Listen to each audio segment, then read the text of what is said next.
দর্শক, এই মুহূর্তে রংপুরে আছেন আমাদের সহকর্মী জুয়েল আহমেদ। সরাসরি যাচ্ছি তার কাছে।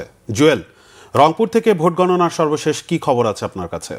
ভোট গণনা সম্পূর্ণ হয়েছে, এখন চূড়ান্ত ফলাফল দেওয়ার পালা। যেসব উপজেলা থেকে যেসব তথ্য আসছে সেই সব তথ্যগুলো এখানে এসে এই পরিবেশন কেন্দ্রে এসে এখানে যুক্ত হচ্ছে, তারপর এখান থেকে সেটা দিচ্ছে। এখনো আনুষ্ঠানিকভাবে ঘোষণা করা হয়নি, তবে উপজেলা থেকে আনুষ্ঠানিকভাবে ঘোষণা করা হয়েছে। সেই হিসেবে রংপুরের 6টি আসনের জামায়াত এবং এনসিপির প্রার্থীরা বিজয়ী হয়েছেন এবং তাদের নিকটতম প্রতিদ্বন্দ্বী ছিলেন বিএনপির প্রার্থীরা। আমি একটু পরিসংখ্যান দিতে চাই শফিক।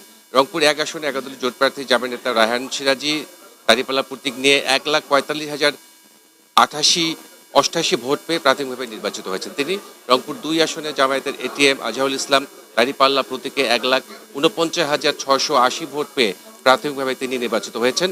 রংপুর ৩ আসনে জামায়াতের মাহবুবুর রহমান বেলাল দাঁড়িপাল্লা প্রতীকে ১,৭৫,৮২৭ ভোট পেয়ে তিনিও নির্বাচিত হয়েছেন। রংপুর ৪ আসনে ১১ দলীয় জোট প্রার্থী আক্তার হোসেন শাপলাকলি প্রতীক নিয়ে ১,৪৭,৯৪৭ ভোট পেয়ে প্রাথমিকভাবে তিনি নির্বাচিত হয়েছেন। এছাড়া রংপুর ৫ আসনে জামায়াতের গোলাম মোস্তফা দাঁড়িপাল্লা প্রতীকে ১,৭৫,২০৮ ভোট পেয়ে তিনি নির্বাচিত হয়েছেন। আর রংপুর ৬ আসনে জামায়াতের নুরুল আমিন দাঁড়িপাল্লা প্রতীকে ১,১৮,৮৯০ ভোট পেয়ে প্রাথমিকভাবে নির্বাচিত হয়েছেন। এখানে অল্প কিছু ভোটের ব্যবধানে বিএনপির প্রার্থী সাইফুল ইসলাম তিনি পরাজয় বরণ করেছেন। এছাড়া বিভাগের অন্য যেসব জেলাগুলো রয়েছে সেসব জেলাগুলো একটু তথ্য জানিয়ে দিতে চাই শফিক। পঞ্চগড়ের ২টি আসনে বিএনপি, ঠাকুরগাঁয়ের ৩টি